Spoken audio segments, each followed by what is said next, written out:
The wedding album lies open on Aunt Maxine's coffee table, a glossy monument to betrayal. I stand frozen, my fingers tingling with numbness as I stare at my brother Nolan beaming beside his new wife. The same brother whose wedding I'm supposed to attend tomorrow. "Elise, honey, I thought you knew." Aunt Maxine's voice wavers behind me, thick with something worse than pity guilt. The carefully wrapped crystal frame slips from my hands. The shattering glass echoes through the living room like a physical manifestation of what's happening inside me. Shards scatter across the hardwood floor, catching light from the afternoon sun streaming through the bay windows. That's not possible. My voice sounds strange, distant. I have the invitation right here. I fumble with my purse, extracting the thick cream envelope with my name in elegant calligraphy. Look, June 15th, tomorrow. Aunt Maxine takes the invitation with trembling hands, her reading glasses perched on the end of her nose. "Oh, Elise." Her voice breaks. "The wedding was last weekend. They sent you the wrong date. On purpose." The room tilts slightly. I'd taken a day off from my executive marketing position to prepare. Spent weeks searching for the perfect gift, the right dress, practicing what I'd say to family members who barely acknowledge my existence. How can they be so cruel? "Your mother." Aunt Maxine hesitates, then squares her shoulders. "They decided it would be easier if you weren't there." The memory of receiving that envelope floods back standing at my mailbox, sunlight catching the gold embossing as I ran my fingers over my name, the flutter of hope in my chest.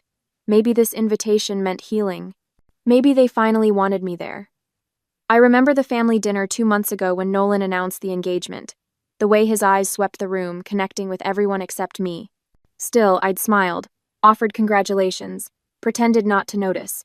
That weekend I'd driven to 3 different stores hunting for the perfect dress, something elegant but not showy, something that said I belonged among them.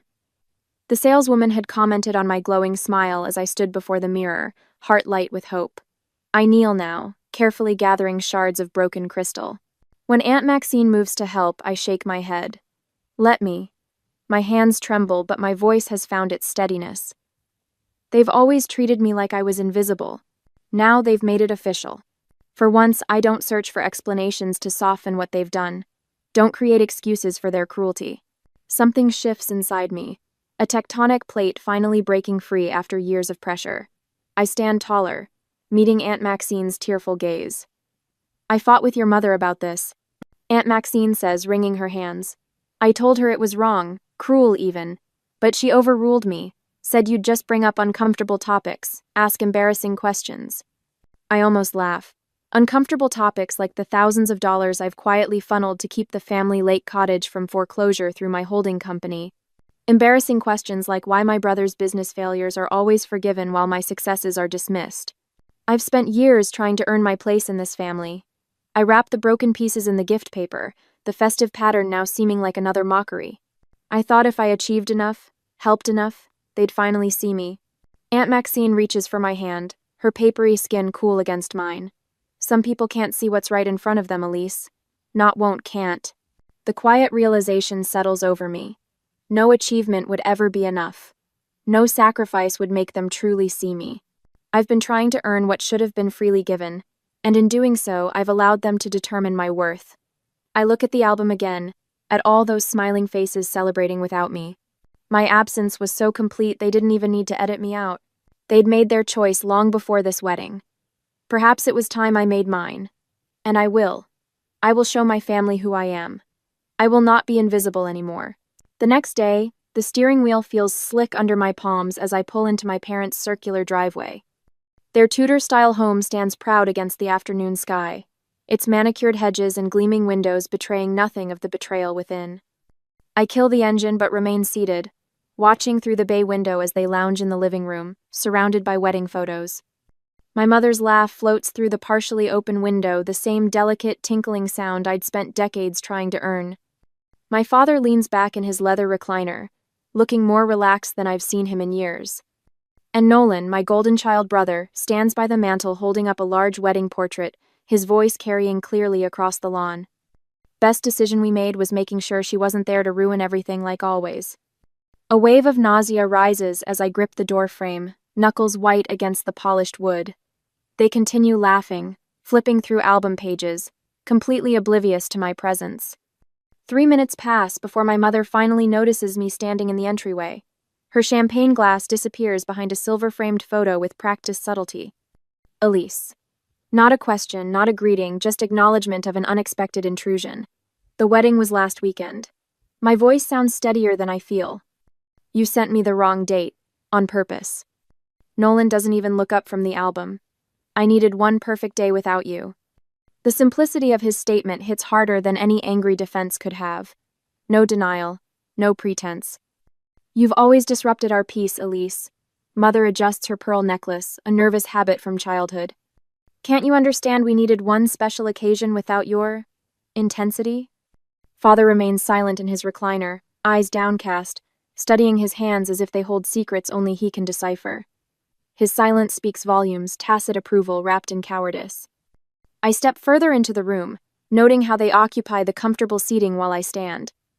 The physical representation of our family dynamic couldn't be clearer if it had been staged by a theatrical director. I've put thousands of dollars into the lake cottage repairs through my holding company. The statement hangs in the air between us. Did you think I wouldn't find out you've been telling everyone it's still completely yours? Mother waves her hand dismissively. That's what successful children do, they help their parents. It's your obligation. Playing with your little marketing spreadsheets while the rest of us have real careers. Nolan smirks, tossing the album onto the coffee table with careless entitlement. Dad built something tangible. I create architectural visions. What do you make besides money? Their words crystallize a truth I've spent years avoiding. To them, I am not a daughter or sister, but a resource, an ATM with inconvenient emotions they'd rather not acknowledge. I catch my reflection in the ornate mirror above the fireplace. The woman staring back seems diminished somehow, shoulders slightly curved inward, head tilted in a perpetual posture of apology. How long has this stranger been living in my skin? This woman trained to make herself smaller at every family gathering, to speak softer at every holiday dinner. Let me explain something you seem to have forgotten. I open my purse, retrieving a slim folder I'd grabbed from my home office on the drive over. I have documentation of every dollar spent on that cottage, every repair made, every tax bill paid. Mother's eyes narrow, the first flicker of uncertainty crossing her face. And most importantly, I have my name on the deed, not as co-owner, as sole owner. I place the document on the coffee table. You signed over your half to my company 3 years ago when Nolan needed capital for his failing restaurant venture. Father finally looks up, confusion battling with dawning comprehension. You're welcome to contest it, I continue, my voice gaining strength with each word. But the paperwork is quite thorough. Jenna made sure of that. Jenna? My Jenna Morales? Mother's voice rises an octave. Our family attorney? My attorney now, I correct her. For the past 5 years.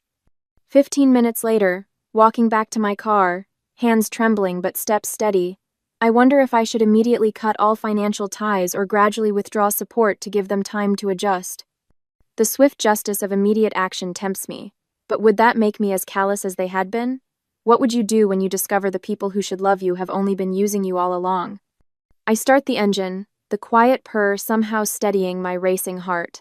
For the first time since receiving that beautiful, lying invitation, I feel something close to peace.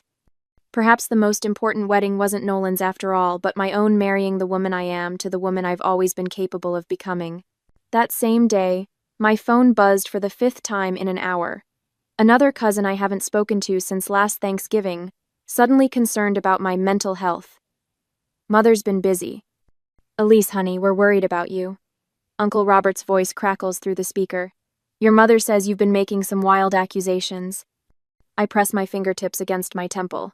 Did she mention that they sent me a fake wedding invitation with the wrong date? The pause tells me everything. Well, there must be some misunderstanding. No misunderstanding, Uncle Robert. They didn't want me there, so they made sure I wouldn't be. After hanging up, I open my laptop to find Nolan has posted wedding photos online. Surrounded by everyone who matters, reads the caption beneath an image of our beaming parents flanking the happy couple. The absence I'd never noticed in family photos before now screams at me. The final blow arrives in today's mail. A formal letter on Dad's business stationery demanding the return of the lake cottage to its rightful owners. As if I'd stolen rather than saved it. Night after night, I lie awake, Photographs spread across my bedspread. The smiling faces look back at me, mocking my naivety. Had I imagined the happy moments? Created false memories of connection where there was only tolerance? The weight of loneliness presses against my chest, heavier now without the pretense of family bonds. During a weak moment at 3 a.m, I reach for my phone, thumb hovering over mother's number. Maybe I am overreacting. Maybe one apology could restore the peace. But whose peace? Certainly not mine. Instead, I open my laptop and begin documenting. Every check written for Nolan's business failures. Every transfer covering the cottage property taxes. Every loan that was never repaid. The spreadsheet grows, each entry a brick in the wall I'm finally building between us. Tuesday afternoon, a knock on my office door breaks my concentration. Aunt Maxine stands there holding 2 paper bags from my favorite deli. "Thought you might be skipping lunch," she says, placing a sandwich on my desk. She rests her hand on my shoulder, her turquoise rings catching the light. "I'm proud of you for standing up. It's about time someone in this family had courage." The simple touch nearly undoes me. My assistant's voice comes through the intercom before I can respond. "Miss Hartman, your parents are in the lobby. They don't have an appointment." Aunt Maxine squeezes my shoulder. "Would you like me to stay?" I straighten my spine. "Number, I need to handle this myself."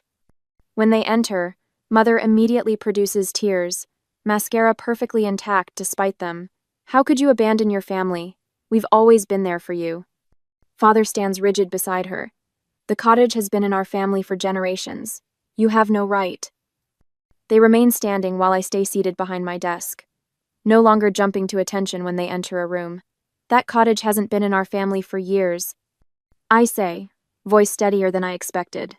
"You sold your half to my company when you needed money for Nolan's failed business venture." Mother's tears evaporate. "We did no such thing." I remove a document from my desk drawer. "Your signature is right here, Mother. April 2018, when Nolan's restaurant went under." Father steps forward. "We assumed once things turned around. You assumed I would give it back without mentioning the legal transfer? Or you assumed I would continue bankrolling the family while being excluded from it?" The words flow easier now. "I'm not your bank. I'm not your family's safety net. I'm done." For the first time in my life, my mother looks at me with something other than disappointment. Fear. I made myself clear. The intercom buzzes. "Miss Hartman, Jenna Morales is here for your 2 o'clock. Perfect timing. Jenna strides in, briefcase in hand, her authoritative presence filling the room. "Mr. and Mrs. Hartman, I believe our meeting was concluded." She gestures toward the door with practiced professionalism. "This is family business." Mother hisses. "Which is why Miss Morales, my attorney, is handling it." I reply. "All further communication will go through her office." The contrast is striking, Jenna's respectful Miss Hartman against my mother's dismissive glare. As Jenna escorts them out, Father looks back once, confusion replacing his usual certainty. When they're gone, Jenna returns with documents. "Ready to make this official?" With each paper I sign, my voice grows stronger, my signature more confident. The legal notice giving them 30 days to vacate the cottage feels like signing a declaration of independence. "Your mother's signature on this sale document is ironclad," Jenna says, sorting the paperwork into her briefcase. "They don't have a legal leg to stand on." As I sign the final document, my phone lights up with Nolan's name, the first time he's called in years. I watch it ring, no longer jumping at his summons. Some calls don't deserve to be answered. Next day, the documents spread across Thomas Bedford's polished mahogany desk like battle plans. I sign each one with deliberate strokes, my signature growing more confident with each page. Joint accounts closed. Co-signed loans transferred. Investment portfolios separated. Thomas checks items off his list, his voice carrying the measured cadence of a man who's witnessed family fortunes crumble before. Perfect timing, too. According to their schedule, your parents should be halfway through their country club luncheon right about now. I glance at my watch, 12:37. Mother will be ordering her second gin and tonic, Father nodding politely at whatever retired executive has cornered him. The predictability of their routine has become my strategic advantage. "What about the restraining order?" I ask, sliding the last form across the desk. Thomas adjusts his wire-rimmed glasses. "Judge Harriman will review it this afternoon. The documentation is thorough. Workplace harassment has clear precedent. I think of my parents' unannounced visits, the scenes in the lobby, the whispers among colleagues. My fingers curl into a fist beneath the desk. I've seen families destroy people, Elise. Thomas closes his leather portfolio with a decisive snap. You're making the right choice. The certainty in his voice steadies something inside me that's been trembling for days. When my phone vibrates, I expect Aunt Maxine's name. Instead, the building security number flashes on the screen. Miss Hartman? There's a situation in the lobby. Your brother is demanding to see you. Thomas notices my expression and points to the speakerphone button. I press it. Is he creating a disturbance? I ask, my voice surprisingly calm. Yes, ma'am. Security protocol requires documentation of the incident. He's quite insistent about financial matters. Thomas scribbles a note and slides it toward me. This strengthens the restraining order case. I'm not coming down, I tell the security officer. Please follow standard protocols for unauthorized visitors. 15 minutes later, my phone rings again. An unfamiliar number. Elise? It's Kendra, Nolan's wife. Her voice wavers. I'm outside your building. I close my eyes, bracing for another attack. I saw everything, she continues. The way he acted in your lobby. I had no idea he could be like that. Through the window, I spot her standing near the fountain, phone pressed to her ear, shoulders hunched against the spring breeze. He told me you refused to help with the wedding, that you were jealous of our happiness. Her voice cracks. But that wasn't true, was it? You never even knew when it was happening. The admission hangs between us. I'm sorry, she whispers. I should have questioned why you weren't there. I watch her brush hair from her face, the diamond on her ring finger catching sunlight. 3 weeks married and already discovering the person behind the performance. Thomas discreetly steps out, giving me privacy. When the door closes, I finally speak. Why are you telling me this? Because I recognize the look on his face today. It's the same one my father had when he threatened my mother. I'm not waiting 30 years to admit what I'm seeing. When Kendra reached out, I wondered if I should maintain the wall I'd built around myself or allow this one small bridge to remain. Could someone so closely tied to my pain become an ally, or was this another trap I couldn't yet see? Aunt Maxine arrives at my office later that afternoon, carrying a worn leather briefcase I've never seen before. I've been keeping these for years, she says, laying out folders containing printouts of emails, text messages, and financial records dating back a decade. Your mother never believed in deleting anything. Thought she might need leverage someday. I flip through pages of correspondence revealing a systematic pattern of emotional and financial exploitation. Need money for Nolan's business venture. Elise won't mind co-signing. Tell Elise the cottage repairs are minimal. No need to mention the foundation issues. She's coming for Thanksgiving. Hide the new boat until after she leaves. Each message lands like a physical blow. Jenna, my lawyer, arrives as I'm midway through the second folder that day. She scans several key documents, her expression hardening. This strengthens our position on the cottage ownership considerably, she says, selecting specific emails for her files. The judge will see a clear pattern here. Thomas returns with confirmation that additional security measures have been implemented on my accounts. They won't be able to access anything, even with the information they have about you. The following morning, Jenna calls with news that makes me sit down abruptly in my kitchen. Judge granted the restraining order. His exact words were, clear pattern of emotional and financial harassment. They can't come within 500 feet of your workplace or residence. That afternoon, Aunt Maxine calls. Your cousin Rebecca canceled her bridge game with your mother. Said she couldn't look her in the eye after what she did to you. One by one, the dominoes begin to fall. Uncle Stephen removes them from the holiday rotation. Grandmother's oldest friend refuses their dinner invitation. Nolan's drinking increases as rumors circulate about Kendra moving back to her parents' house. His financial stability leaves with her. When the formal eviction notice for the cottage arrives at my parents' house, reality finally sinks in. The consequences they never imagined possible have come due. I run my finger over the embossed letterhead of my holding company, the same company that purchased the cottage 3 years ago when they could no longer afford the taxes, the cottage they still believe is theirs. The truth has a way of revealing itself, one document at a time. A week later, on Wednesday, the familiar gleam of morning sunlight across the polished granite lobby of my office building feels different today. I've walked through these doors hundreds of times, but never quite like this, with security guards Stan and Miguel exchanging knowing glances as my parents enter behind Pastor Williams, their expressions a careful study in contrition. Mother's camel hair coat hangs slightly askew on her shoulders, her normally perfect hair showing telltale strands out of place. Father stands with unusual deference, his shoulders hunched forward in a posture I've never witnessed before. The family pastor walks between them, Bible clutched to his chest like a shield. Elise. Pastor Williams extends his hand, his voice carrying that practiced tone of gentle authority he uses for hospital visits and funeral services. Your parents thought it might help to have someone neutral present for this conversation. I don't take his hand. There's nothing neutral about someone who's been at our Christmas dinner table for 20 years, Pastor. Mother steps forward, her voice wavering. We've been praying about this situation, Elise. About your behavior lately. My behavior? The words escape as a quiet laugh that surprises even me. The cottage has been in our family for generations. Father finally speaks, his usual commanding tone replaced with something resembling humility. Your grandfather built it with his own hands. Pastor Williams places a gentle hand on my arm. Forgiveness is divine, Elise. They're still your parents. There are bonds that transcend disagreements. Disagreements? I repeat, feeling heat rise in my neck. Is that what we're calling deliberate cruelty now?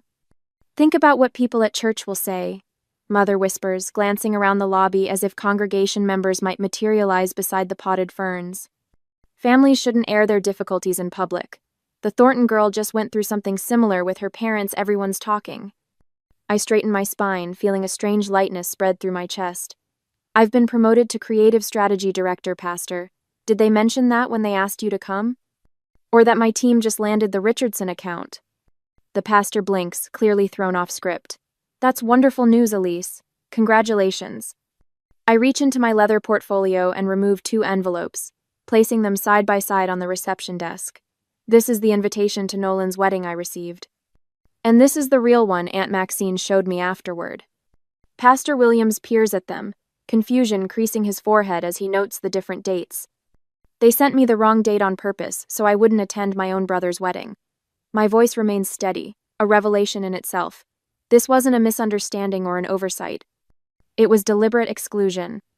Sometimes families make difficult choices to maintain peace. Pastor Williams begins, but I cut him off. I've spent my life forgiving, Pastor.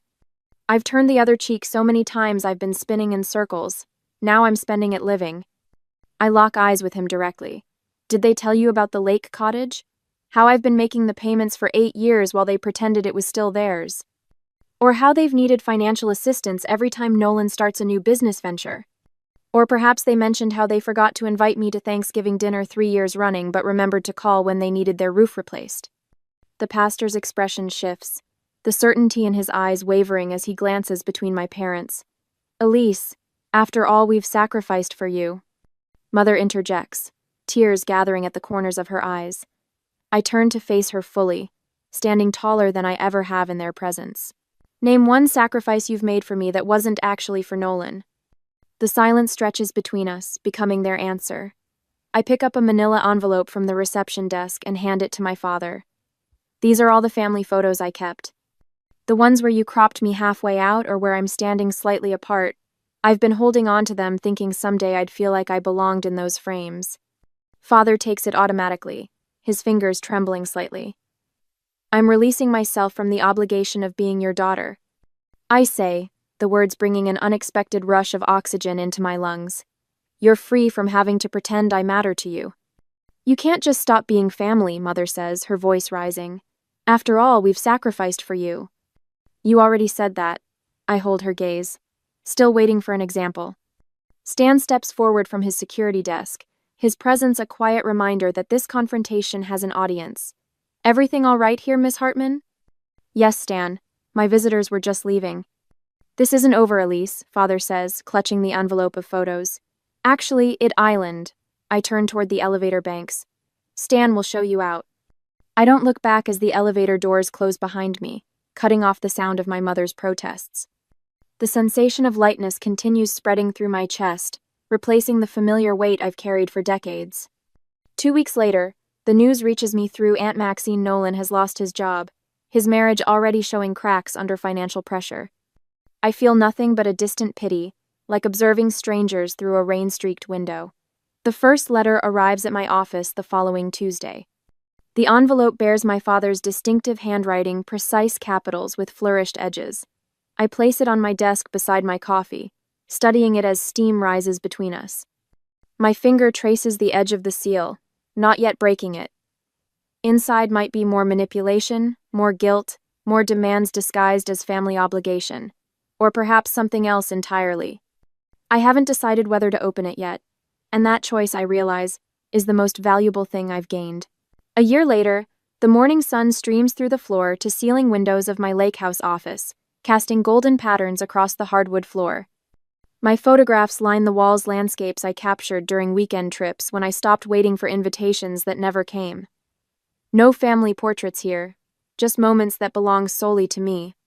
My phone rings, and for the first time in years, my shoulders don't tense at the sound. Elise Hartman, I answer, tucking the phone between my ear and shoulder as I arrange presentation notes. It's a potential client interested in my boutique marketing approach. As I explain my philosophy about authentic brand storytelling, I notice the wall calendar behind my desk. Where family obligations once dominated birthdays, I celebrated alone. Holidays where I arrived bearing gifts and left bearing wounds, now personal milestones stretch across the months. Half marathon in August. Photography workshop in September. A week in Montana just because I've always wanted to see big sky country. When the call ends, I lean back in my chair and breathe. The cottage that once symbolized my family's hold over me has become my sanctuary. The mail arrives with its usual shuffle through the brass slot. Among the business correspondence sits a thick cream envelope, my name written in flowing calligraphy. My heart stutters momentarily before steadying. Another wedding invitation, my cousin Rachel this time. I run my finger along the embossed edge, remembering how a similar envelope once carried such bitter disappointment. The date looks correct. The RSVP card includes a handwritten note. It wouldn't be the same without you, Elise. Please come. For a moment, I consider what's expected, what the old Elise would have done. Drop everything. Find the perfect gift. Prepare answers to intrusive questions about my single status and childless life. Instead, I check my calendar. The wedding falls during my photography retreat in Maine. I select a response card from my desk drawer and write a genuine note explaining my absence and wishing them joy. I'll send a thoughtfully selected gift, not to earn approval, but because giving brings me pleasure when it's freely chosen. That evening, Aunt Maxine arrives first for our dinner, bringing her famous apple crumble. Thomas appears with a bottle of wine he's been saving for a special occasion. Jenna rushes in last, apologizing for court running late, her laugh filling my kitchen. 1 year, Thomas says, raising his glass once we're seated around my dining table. 1 year of boundaries that would make a fortress envious. To finding family and friendship, Aunt Maxine adds, her eyes crinkling at the corners, and strength in starting over. We clink glasses as laughter bubbles up from somewhere deep inside me, rusty but genuine. Later, after they've gone, I sit at my desk and open my father's latest letter. Unlike his early correspondence filled with guilt and demands, this one acknowledges harm without seeking absolution. I failed you, he writes simply. You deserved better. I place the letter in a wooden box with the others, not displayed proudly, nor destroyed in anger. Just acknowledged as part of a story I no longer need to rewrite. Beside me sits a brochure for a mentoring program helping young women navigate early career challenges. My travel itinerary for Portugal, a solo journey I've dreamed about since college, rests beneath it. Both represent futures built on my terms.